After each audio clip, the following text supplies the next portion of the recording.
Welcome back to Joe's Astrology. And this is Kamala Harris. This is her astrology chart. And this is going to be an extended version. Try to go a little deeper into her chart from the last time as we get closer to the 2024 presidential election. And she's a Gemini rising with the North Node there on the rising, the Sun in Libra, and a Moon in Aries. So we can look here, we can start with the ruler of the chart, and that is Mercury. And Mercury is in the fifth, and it's conjunct the Sun, and the Sun is in Libra in the third decan of Gemini. And it's also, the Sun is also making a trine. This blue line here is making a trine aspect to the ascendant and the North Node. So Mercury, let's start there. Mercury in Gemini. She has a lot of Mercury, as I just explained just now. Everything I said, that's all Mercury. The ruler of her North Node, the ruler of the rising. And what does that mean? That means that she's an intellectual. We can see that she has a law degree. She has a little bit of nervous energy to her. She may be someone who's quick to speak. She could be a writer.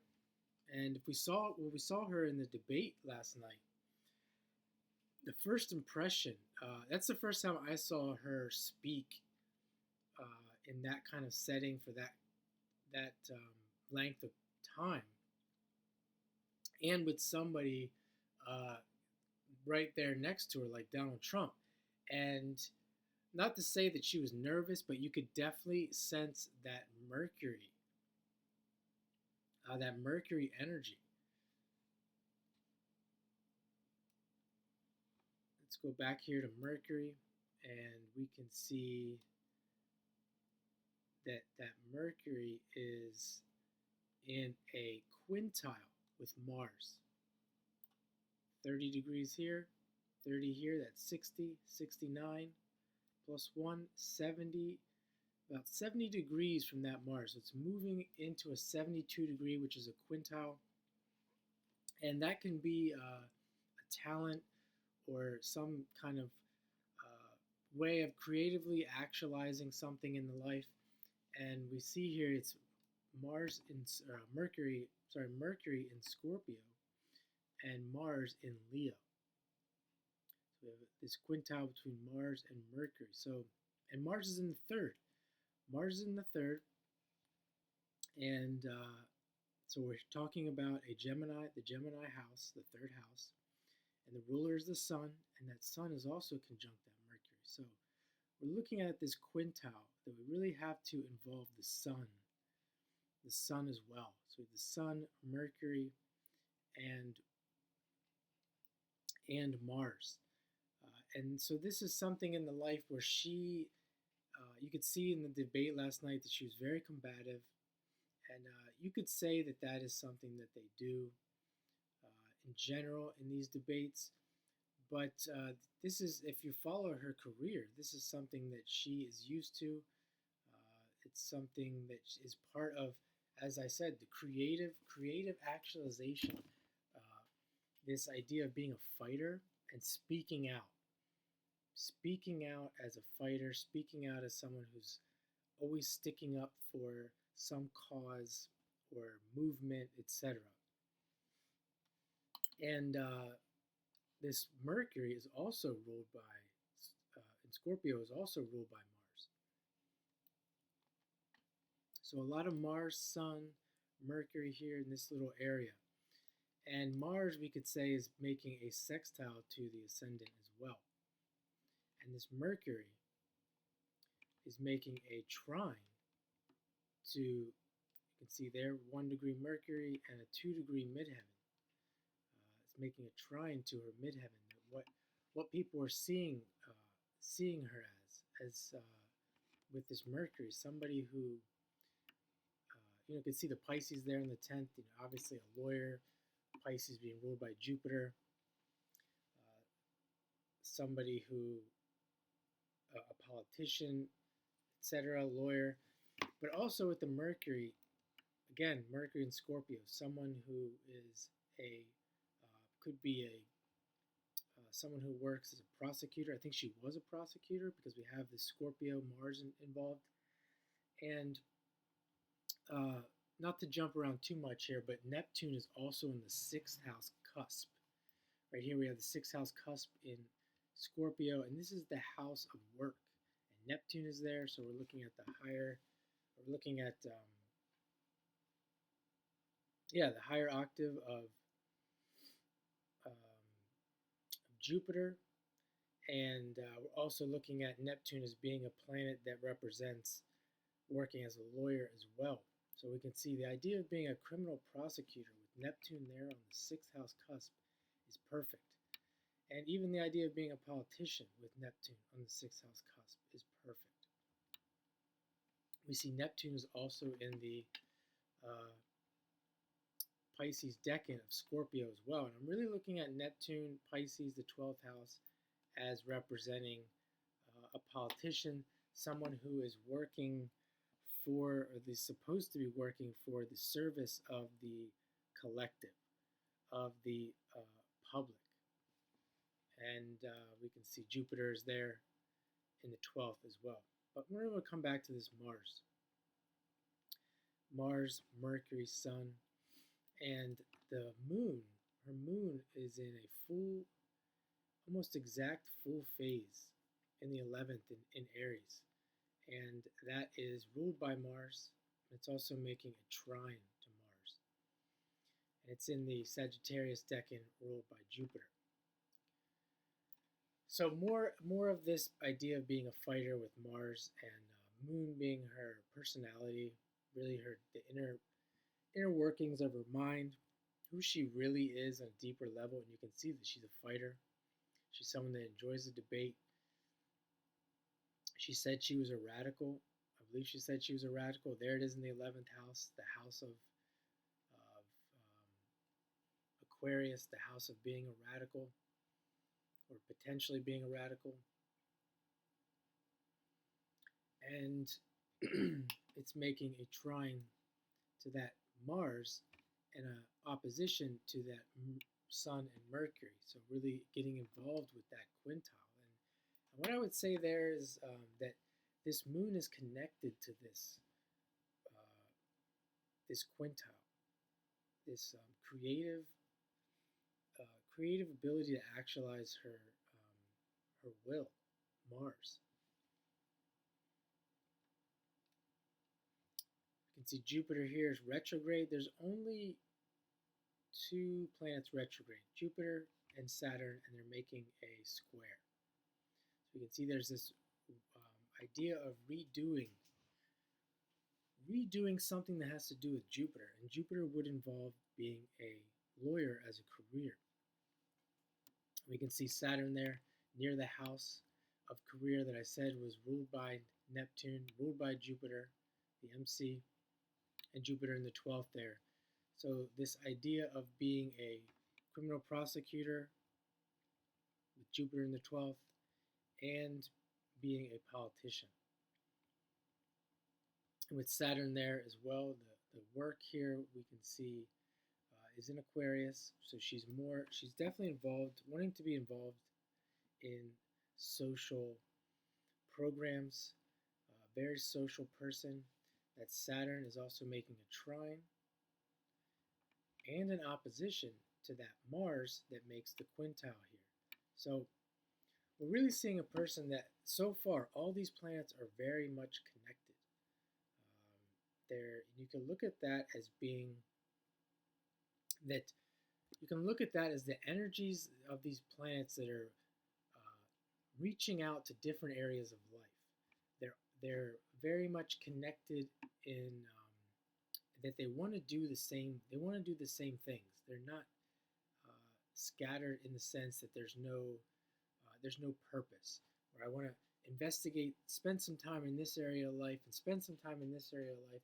It's very purposeful and productive.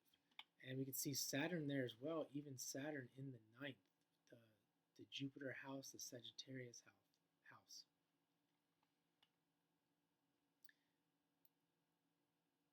So let's take a step back here. Well, before I do that, one more thing here. We can see that the part of fortune is in the 7th house in Sagittarius. So part of fortune being the money. You can see that it has to do with other people, relating to other people in the 7th. And it's in Sagittarius, so we could say that she's making money, making her money as an attorney. So let's take a step back and let's go back and start with Pluto. A little evolutionary astrology, which is what I enjoy to do the most. If you're looking for a reading, I'm only charging $50 for a session right now for a face-to-face. I prefer face-to-face video reading, and we can definitely look at your evolutionary life path. Starting here with Pluto. She has Pluto in the 4th. It's conjunct Venus. It's in Virgo. So, Pluto in the 4th is the Cancer house, and so she's coming from a place of being a nurturer. Coming from, we can go right to the book, the Evolutionary Astrology glossary to make sure I get this exactly right.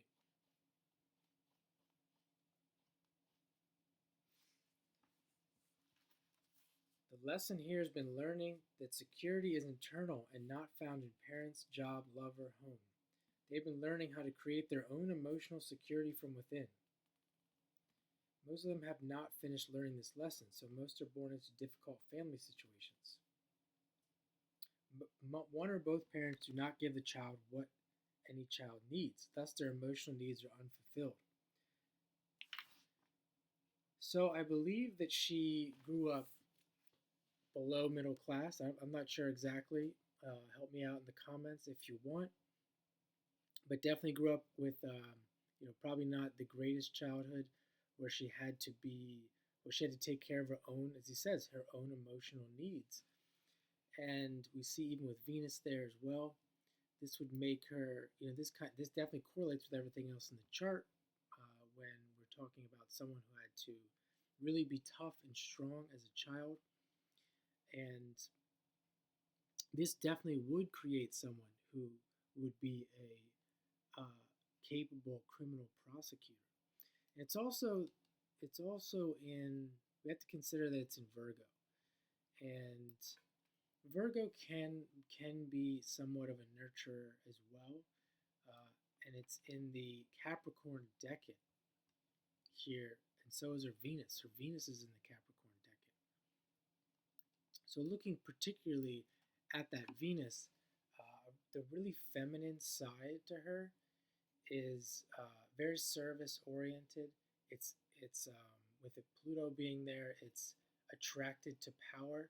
You could think of that, what description I made with the Pluto in the Cancer. This person would be attracted to taking care of her own needs through attaining power. Not so much because she's a bad person, but because she's felt the need because of childhood, potentially because of childhood. She's felt the need to take care of herself and take care of other people.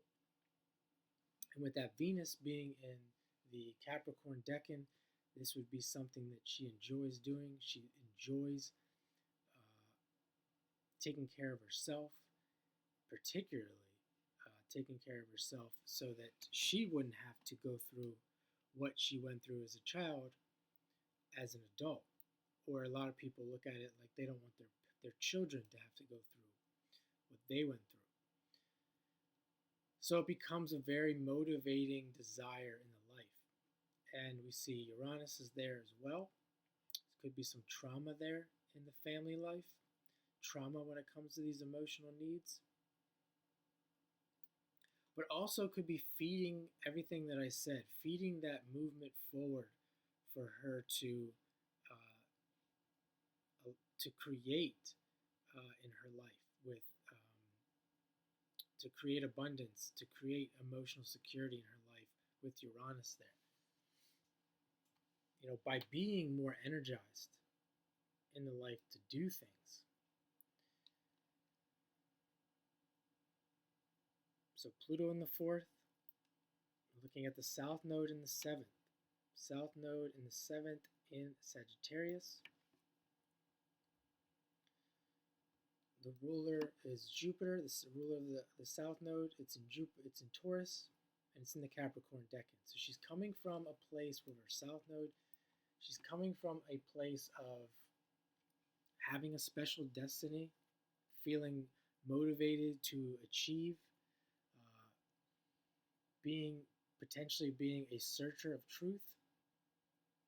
And when I say these things, you have to remember that she still is, even though she is a little bit radical, and I did just hear that she was interested in astrology, at least vaguely. So we do have to remember that even though I'm saying these things, she still is a politician, and she probably would be in the first stage of life, what I would call the first stage of consciousness. First stage being consensus, the second stage being individuated, and the third stage being spiritual. So she may be borderline individuating here. So somebody with the South Node in the seventh as well, she's coming from a place of maybe networking, relating to other people. In the fourth, it comes back to this Pluto in the fourth. Didn't get the nurturing and what she needed at home. She maybe didn't get the socialization that she really desired. You can see with this chart with the Sun in Libra. So we have the South Node, South Node in the seventh, really looking for networking opportunities, relationships, new relationships, because Pluto in the fourth is a new cycle as well. And the South Node in the seventh would represent a new cycle. So a new cycle in the sense of the cardinal signs. We're looking at some of the other indications of a new cycle that she's looking for. She's going to be very much motivated to be social and relate to new people.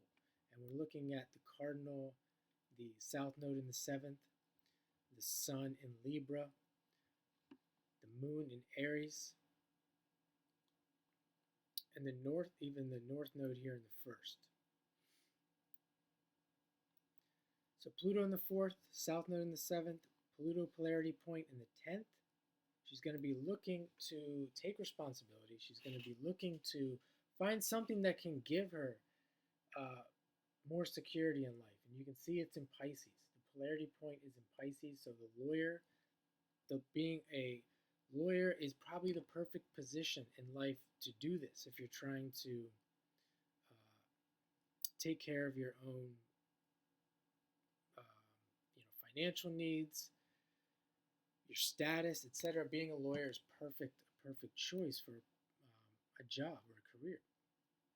And then we can see that goes, the polarity point in the 10th would fit nicely with the North Node, the opposite of the South Node, in the first house. Putting the self first, taking care of the self, the will to put the self out there, the ruler, Venus, the will to fight, Scorpio, the will to speak out, argue, debate, use your words in order to create this kind of life. The Sun in Libra, oftentimes these Libra placements, Libra can be many different things. Gemini can be many different things. And she actually has a grand trine between Saturn and Aquarius, the North Node in the Ascendant, and the Sun in Libra.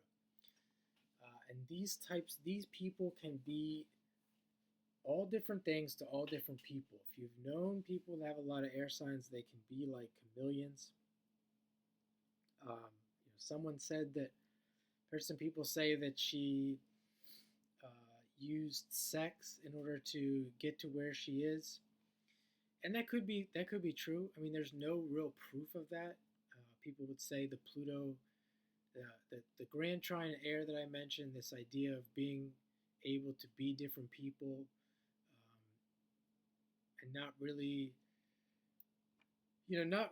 have too many qualms about it. And then with the Mercury in Scorpio, the sex sign, Neptune in Scorpio, the Mercury connected there to the trine to Saturn, the Moon ruled by Mars, the Pluto and the Venus. You can even look at the Pluto, or I'm sorry, the Mercury in Scorpio making a direct trine to the midheaven. So this could be true. Can't prove it though with astrology. Ruler of the 8th is Saturn in the ninth. Still not really, in my opinion, showing much proof of that.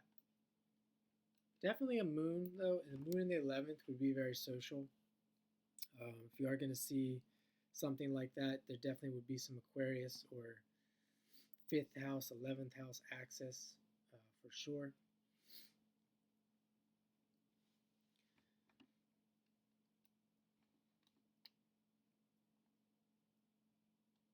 So,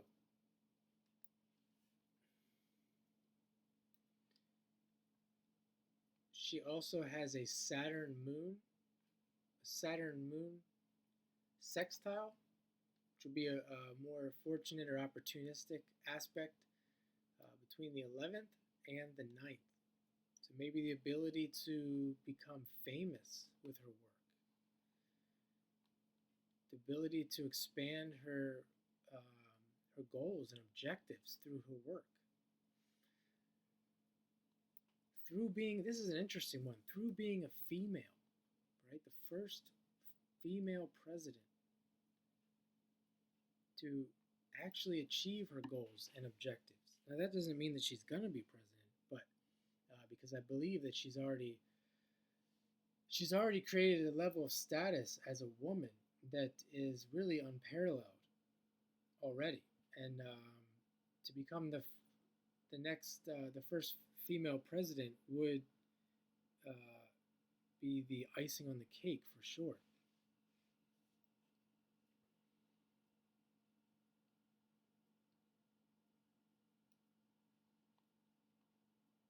She does have a Mars, Venus in a new phase. So we're looking at somebody who is really, if they want to, trying different relationships. So I believe she's married. It doesn't mean that she's not going to be in a committed relationship. However, because we have to remember that she is in the consensus state, but being on the borderline of the individuated, that if we could consider her borderline on the individuated state of consciousness, some evidence there could be more evidence to her to be flirting or playing around with other men, for sure, even if it was all out in the open.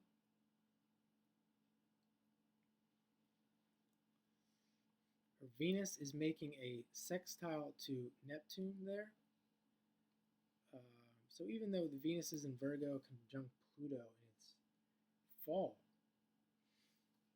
there could be times in the life, even with that Libra as well, there could be times in the life where this nice Venus-Neptune aspect could make her more pleasant than she really is. Moon in Aries in the 11th. So people can easily be deceived by this woman. Again, not to say that she's deceiving anyone, just reading the astrology as it could potentially be. Because without actually knowing her personally, we wouldn't be able to verify any of this. If I knew her personally, you could definitely give more insight into this, for sure. And I mean personally, like not on television, not watching on television, in her personal life. You can look more at Uranus here. really isn't any aspects to Uranus. She does have Pluto and Venus in a trine to Jupiter in Taurus. So, really a easy, when it comes to money, an easy ability to create money, big money, wealth. Pluto, Venus, trining Jupiter. And it's moving towards a trine. When I say moving towards a trine in the sense that Venus is a quick moving planet. It's at 17 degrees and it's moving. It's going to move quickly. If we progress Venus, it's going to progress to the degree of say 24 or 25 degrees and make a trine to Jupiter sooner than later. Versus if say Venus was at 28 degrees Virgo, it would be moving away from the trine. But this is coming into the life. As she gets older, she's building more wealth. And this is how it's read. This is how you can tell what someone's future, when you put all this together, what it might look, more likely than not, will look like. When you look at the trines in her life, and the sextiles. There's the one. There's a trine there. There's a trine between Moon and Mars. There's that quintile I was talking about.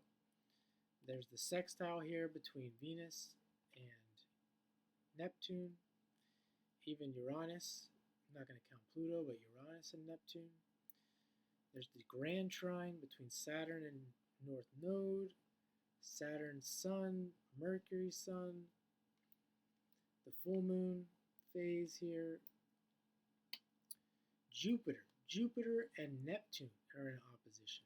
We often see these with these big personalities, big lives, Neptune and Jupiter. Like Tony Robbins, taking a Grant Cardone off the top of my head.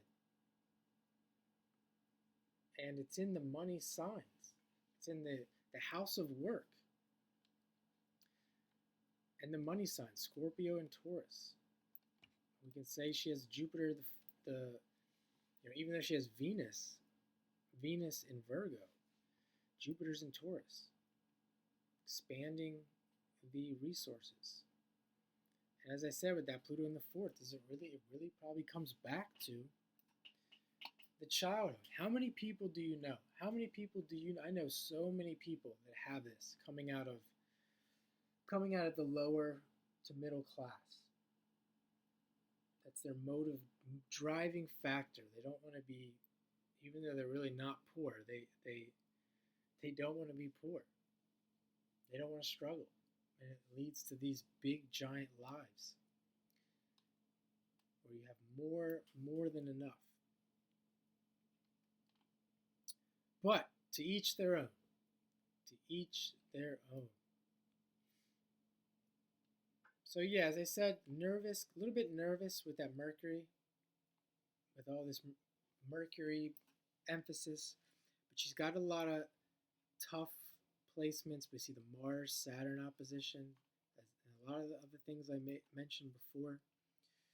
Mars in Leo, she's not afraid to rock the boat.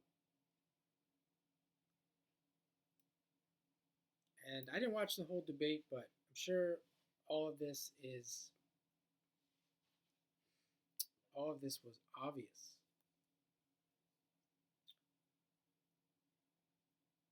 Now we can also say that, see if there's anything else.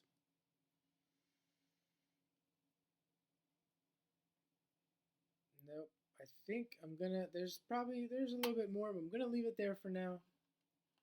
Hope you enjoy this deep dive into Kamala Harris.